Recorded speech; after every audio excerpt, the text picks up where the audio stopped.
Hello friends, मेरा नाम नदीम हैदर है और इस वीडियो के अंदर हम पढ़ेंगे पावर्स ऑफ गार्जियन और मुस्लिम लॉ के अंदर पढ़ेंगे कि मुस्लिम लॉ के अंदर जो है गार्जियंस के पास क्या पावर हैं। और इसको हम देखेंगे जो गार्जियन की पावर है इन रेस्पेक्ट ऑफ पर्सन की, प्रॉपर्टी की और मैरिज की। मतलब कि अगर कोई पर्सन माइनर है तो उससे रिलेटेड गार्जियनशिप से रिलेटेड जो गार्जियन बनेगा उसकी क्या पावर होगी, या फिर अगर कोई पर्सन उस माइनर की प्रॉपर्टी के लिए गार्जियन बनाया जा रहा है तो उसके पास क्या पावर होगी, या फिर अगर उसकी मैरिज से रिलेटेड कोई गार्जियन बनाया जा रहा है या कौन बनाया जाएगा उसकी क्या पावर होंगी, उसके बारे में बात करेंगे। और इसके साथ साथ हम जानेंगे कि मुस्लिम लॉ के अंदर जो मदर और फादर हैं उनके क्या राइट हैं बच्चे की कस्टडी से रिलेटेड। मतलब बच्चा किसको मिलेगा, मदर को मिलेगा या फादर को मिलेगा, ये मुस्लिम लॉ के अंदर हम देखेंगे। तो आइए स्टार्ट करते हैं। तो देखिए, गार्जियन की जो पावर है हम उसको 3 पार्ट में डिवाइड कर लेते हैं। पहले पर्सन से रिलेटेड मतलब माइनर से रिलेटेड, दूसरा मैरिज से रिलेटेड और तीसरा माइनर की प्रॉपर्टी से रिलेटेड। तो सबसे पहले हम बात करेंगे पहले पॉइंट के बारे में, guardianship of person of A minor. तो माइनर से रिलेटेड अगर कोई किसी माइनर पर्सन का किसी को गार्जियन बनाया जा रहा है तो उससे रिलेटेड उस गार्जियन के पास क्या पावर है उसके बारे में सबसे पहले बात करेंगे। देखिए, मुस्लिम लॉ के अंदर जो गार्जियनशिप है, जो भी गार्जियन होगा, गार्जियनशिप ऑफ ए माइनर, इसको कहा जाएगा विलायत नफ्स, और कस्टडी ऑफ ए माइनर को कहा जाएगा हिजानत। देखा जाए तो दोनों एक सी चीज़ हैं, पर मुस्लिम लॉ के अंदर दोनों चीज़ें अलग अलग है, दोनों को अलग अलग पढ़ा जाता है। अगर मुस्लिम लॉ से रिलेटेड बात करें तो गार्जियनशिप जो है डिफरेंट चीज़ है और कस्टडी अलग चीज़ है। तो गार्जियनशिप के डिफरेंट रूल हैं और कस्टडी के अलग रूल हैं। गार्जियनशिप का मतलब है मुस्लिम लॉ के अंदर कि जो चाइल्ड है, जो माइनर है, उसका ओवरऑल सुपरविज़न करना, मतलब हर तरीके से उसकी रेख देख, हर चीज़ का उसका ध्यान रखना, ये आता है गार्जियनशिप के अंदर। जैसे कि हमने बात करी थी पिछली वीडियो में भी कि फादर और उसका या फिर उसका एग्जीक्यूटर, अगर फादर नहीं है तो उसका एग्जीक्यूटर, और अगर फादर का एग्जीक्यूटर भी नहीं है तो उसके एब्सेंस में जो पैटर्नल ग्रैंडफादर होगा, मतलब कि दादा होंगे वो, या फिर अगर दादा नहीं है तो फिर पैटर्नल ग्रैंडफादर के जो एग्जीक्यूटर होगा वो, इन सब को जो है नेचुरल गार्जियन कहा जाएगा माइनर का। ये हम ऑलरेडी पढ़ चुके हैं काइंड्स ऑफ गार्जियन में। और अगर कस्टडी की बात करें, हिजानत की बात करें, तो इसका मतलब है कि बच्चे का जो फिजिकल पोजीशन जो है किसके पास रहेगी, उसको कस्टडी कहा जाएगा। मतलब एक सर्टेन एज तक बच्चा किसकी कस्टडी में रहेगा, मदर की में रहेगा या फादर की में रहेगा, तो इसको कहा जाएगा हिजानत। तो कस्टडी और गार्जियनशिप दोनों ही डिफरेंट चीज़ हैं मुस्लिम लॉ के अंदर। हालांकि अगर देखा जाए मुस्लिम लॉ के अंदर जो मदर है, मदर नेचुरल गार्जियन नहीं है। जैसे मैंने आपको बताया नेचुरल गार्जियन, अभी मैंने बताया आपको 4 बताया, तो नेचुरल गार्जियन नहीं है मदर, पर फिर भी मुस्लिम लॉ के अंदर राइट टू कस्टडी जो है मदर के पास है कि बच्चा जब तक एक स्पेसिफिक एज को अटेंड नहीं कर लेगा, एक एज पर नहीं, मतलब कि मैं आगे बताऊंगा आपको कि कितनी एज तक वो रख सकती है माँ बच्चे को, तो जब तक बच्चा जो है माँ की कस्टडी में रहेगा।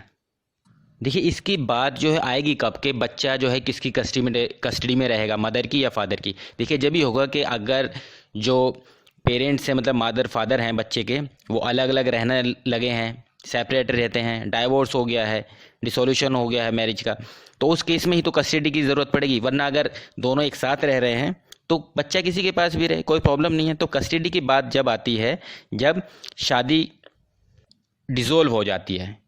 तो सबसे पहले बात करते हैं मदर के राइट के बारे में कि मदर के क्या राइट्स हैं कस्टडी से रिलेटेड बच्चे की, मतलब हिजानत से रिलेटेड मदर के राइट्स देखते हैं सबसे पहले। तो देखिए, जितने भी स्कूल हैं मुस्लिम लॉ के, चाहे वो मलिकी, शैफई, हनाबली, कोई जितने भी स्कूल हैं, सभी में ये है कि मदर जो है एक सर्टेन एज तक ही बच्चे को कस्टडी में रख सकती है। फिजिकल पोजीशन जो है बच्चे का वो एक सर्टेन एज तक ही मदर के पास रहेगा। जैसे कि सन और डॉटर के लिए, दोनों के लिए अलग अलग है। और ये चीज़ अगर बात करते हैं सन की, तो सन जो रख सकती है मदर कस्टडी में, सन को 7 साल तक, मतलब जब तक वो 7 साल का नहीं हो जाएगा, जब तक 7 साल तक एज अटेंड नहीं करेगा, जब तक मदर की कस्टडी में रहेगा बेटा। अगर बात करते हैं डॉटर की, लड़की की, तो उस केस में मदर का राइट ये है कि मदर लड़की को जब तक वो एज ऑफ पुबर्टी अटेंड नहीं कर लेगी तब तक वो रख सकती है, मतलब आप 15 साल कह सकते हैं। तो इसमें देखिए मैंने दो चीज़ आपको बताई, एक सन के लिए 7 ईयर और डॉटर के लिए जब एज ऑफ पुबर्टी अटेंड नहीं कर देगी, जब तक माँ के पास कस्टडी में जो है बच्चा रहेगा, चाइल्ड रहेगा। पर एक चीज़ और मैं आपको बता दूं कि अगर डाइवोर्स वाइफ है, डाइवोर्स ले लिया है उसने अपने हस्बैंड से, या फिर अगर विडो वाइफ है, दोनों में कोई सी भी हो, अगर वो अनमैरिड रहती है तभी ये चीज़ है, मतलब डाइवोर्स वाइफ भी और विडो वाइफ भी, अगर वो शादी नहीं करती है, रिमेन अनमैरिड रहती है, तभी ये एज जो मैंने बताई है, इस एज तक वो बच्चे को कस्टडी में रखेगी। इवन अगर कल को जो मदर है वो मुस्लिम जो है छोड़ देती है, मतलब मुस्लिम नहीं दूसरा धर्म अपना लेती है कोई भी, तब भी उसका ये राइट यूं का तू रहेगा, 7 साल वाला और एज ऑफ पुबर्टी वाला। अब बात करते हैं, देखिए मदर का जो राइट टू कस्टडी है वो कब ख़त्म हो जाएगा। देखिए दो चीज़ हैं, जैसे मैंने अभी ऊपर आपको बताया पहले कि अगर मदर जो है, जो डाइवोर्स मदर है या विडो मदर है, वो शादी नहीं करती है तो ही वो, जो लड़का है तो 7 साल तक, लड़की है तो एज ऑफ पुबर्टी तक उसको रख सकती है कस्टडी में। पर अगर वो डाइवोर्स वाइफ या विडो वाइफ, विडो मदर जो है वो रीमैरिज कर लेती है, दूसरी शादी कर लेती है, तो उस केस में जो उसकी कस्टडी है चाइल्ड से रिलेटेड वो ख़त्म हो जाएगी, जो राइट ऑफ कस्टडी है वो ख़त्म हो जाएगा। और दूसरा रीज़न क्या है, जब जो उसका राइट ऑफ कस्टडी है वो लॉस हो सकता है मदर का, अगर जो मदर है वो इमोरल लाइफ जी रही है या बैड कैरेक्टर की है या किसी तरह से किसी इलीगल चीज़ में या कुछ ऐसी चीज़ में गिल्टी फाउंड पाई जाती है वो, तो उस केस में भी जो मदर का राइट है वो लॉस्ट हो जाएगा। देखिए आगे बात करते हैं, अगर मदर की एब्सेंस में, मतलब कि मदर की डेथ हो जाती है या फिर वो डिस्क्वालीफाइड हो जाती है, जैसे मैंने अभी 2 रीज़न बताए आपको कि उसने दोबारा दूसरी शादी कर ली या इमोरल लाइफ में या किसी बैड कैरेक्टर है मदर का, तो उस केस में वो डिस्क्वालीफाइड हो जाती है, उसका जो राइट टू कस्टडी है वो ख़त्म हो जाएगा।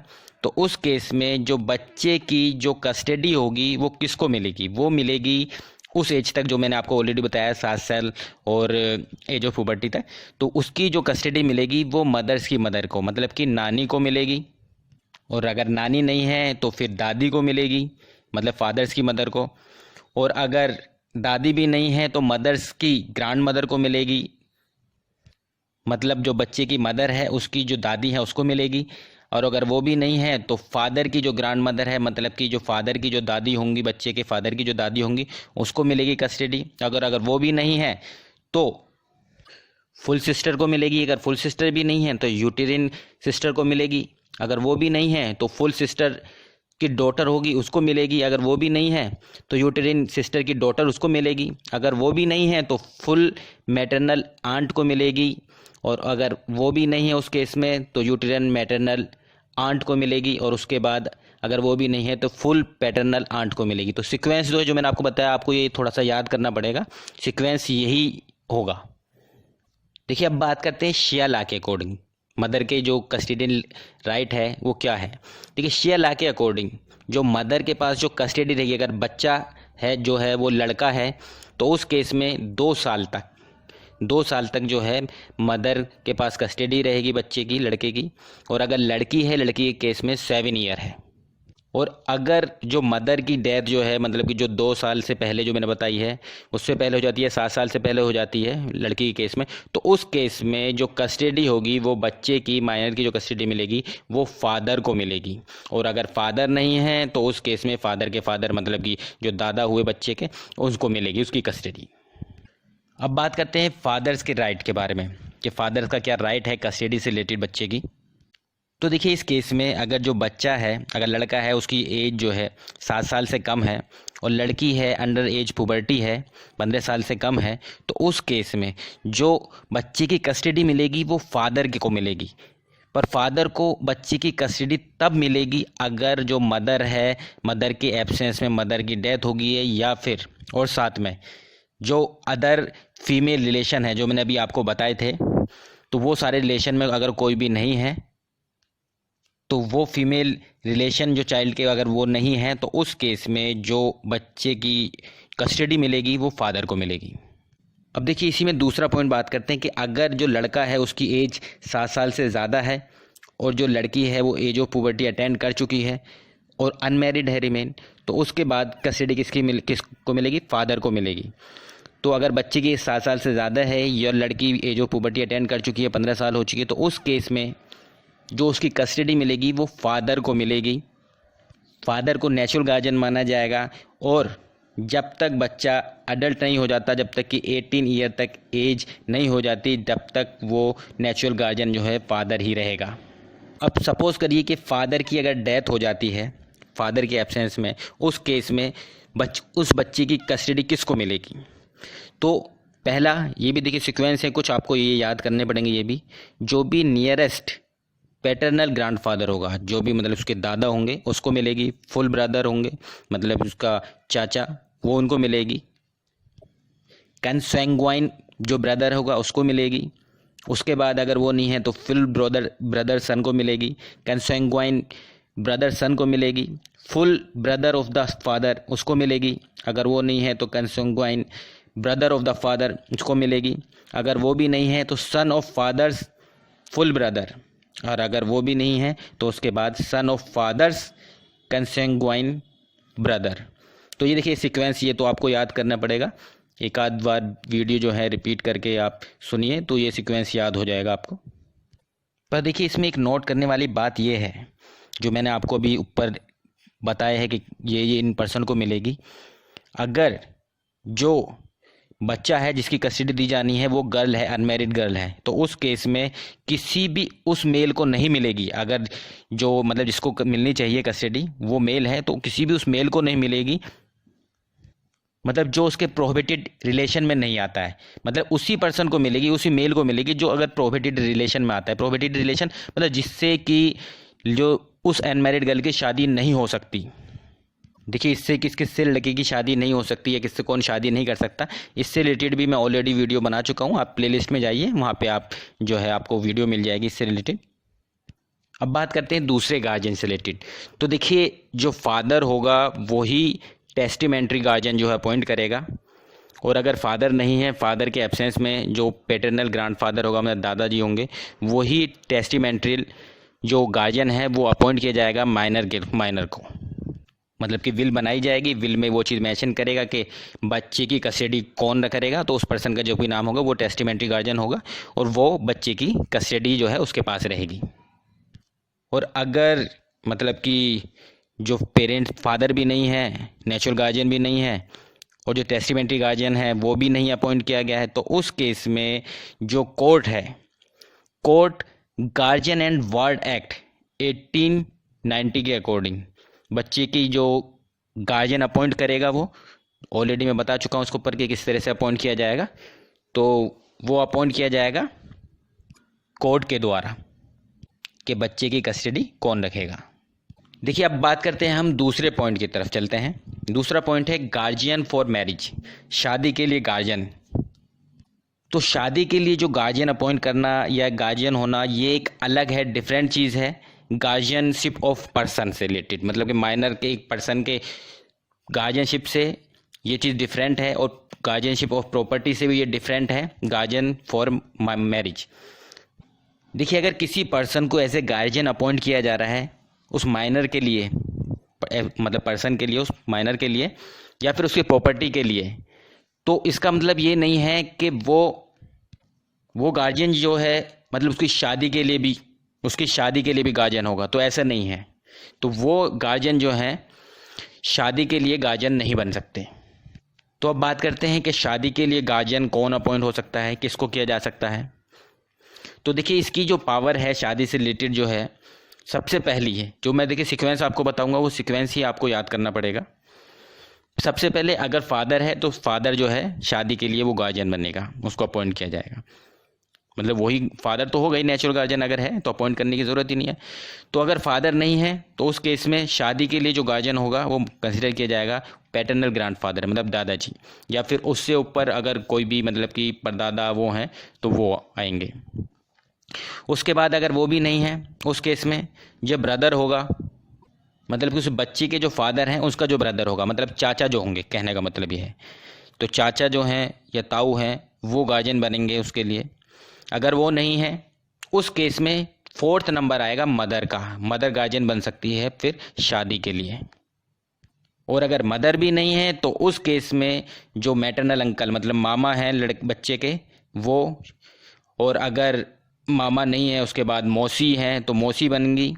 और अगर ये भी नहीं है तो फिर जो काजी है, जो मतलब जो निकाह पढ़ाता है, काजी या फिर कोर्ट जो है वो गार्जियन बन सकता है शादी के लिए, कोर्ट भी बन सकता है। अगर बात करते हैं शिया लॉ के अकॉर्डिंग, तो शिया लॉ के अकॉर्डिंग सिर्फ फादर, और फादर नहीं है तो पैटर्नल ग्रैंडफादर, मतलब कि जो दादाजी हैं सिर्फ यही मैरिज के लिए गार्जियन बन सकते हैं। अब बात करते हैं थर्ड पॉइंट की, कि उसकी प्रॉपर्टी से रिलेटेड अगर किसी पर्सन को गार्जियन बनाया जा रहा है, माइनर की प्रॉपर्टी से रिलेटेड किसी पर्सन को अगर गार्जियन बनाया जा रहा है तो उस केस में क्या पावर्स होंगी उस गार्जियन की। तो सबसे पहले हम बात करेंगे लीगल गार्जियन से रिलेटेड, कि लीगल गार्जियन की प्रॉपर्टी से रिलेटेड, माइनर की प्रॉपर्टी से रिलेटेड क्या उसके पास पावर होंगी। तो देखिए, तो जो लीगल गार्जियन होगा वो सिर्फ एक्सेप्शनल सर्कमस्टेंस में ही जो उसकी इमूवेबल प्रॉपर्टी है उनको सेल आउट कर सकता है, वरना वो सेल नहीं कर सकता उसकी माइनर की जो इमूवेबल प्रॉपर्टी है उसको लीगल गार्जियन भी सेल नहीं कर सकता। सिर्फ एक्सेप्शनल सर्कमस्टेंस हैं, जो कि पहले मैं बात कर लेता हूँ कौन कौन सी सर्कमस्टेंस हैं, किस केस में जो लीगल गार्जियन है वो सेल आउट कर सकता है। कि उस केस में कर सकता है सेल आउट इमूवेबल प्रॉपर्टी को कि अगर जो प्रॉपर्टी है उसकी वैल्यू डबल हो जा रही है सेल करने से। एग्जाम्पल के तौर पे सपोज करिए 50,000 की कोई चीज़ है, अब उसको बेचने पे वो 1,00,000 की हो जा रही है, मतलब वैल्यू एकदम डबल हो रही है, तो इस वजह से बेनिफिट मिल रहा है, तो इस वजह से वो सेल आउट कर सकता है लीगल गार्जियन। दूसरा कि उस माइनर के मेंटेनेंस से रिलेटेड पैसा चाहिए उसको, तो और ज़रूरी है उसका मेंटेनेंस करना, और किसी भी तरह की कोई भी मूवेबल प्रॉपर्टी नहीं है या कोई और भी जीवन यापन की कोई भी ऐसी चीज़ नहीं है जिससे कि उसको सेल आउट करके उस बच्चे का, माइनर का जो है मेंटेनेंस किया जा सके, तो उस केस में भी मतलब कि जो सेल आउट की जा सकती है इमूवेबल प्रॉपर्टी।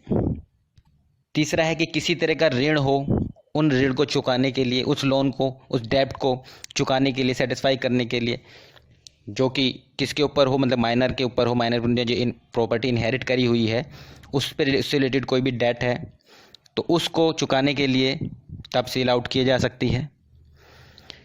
और क्या हो सकता है, प्रॉफिट, जो प्रॉपर्टी है उसके बेनिफिशियल पर्पस के लिए, बेनिफिट के लिए, मतलब सपोज करिए कि जो प्रॉपर्टी है उसके पास, उसमें इनकम तो कम हो रही है पर उसके मेंटेनेंस में ज़्यादा चार्ज लग रहा है, तो बेहतर यही है कि उसको बेच दें, सेल आउट कर दें।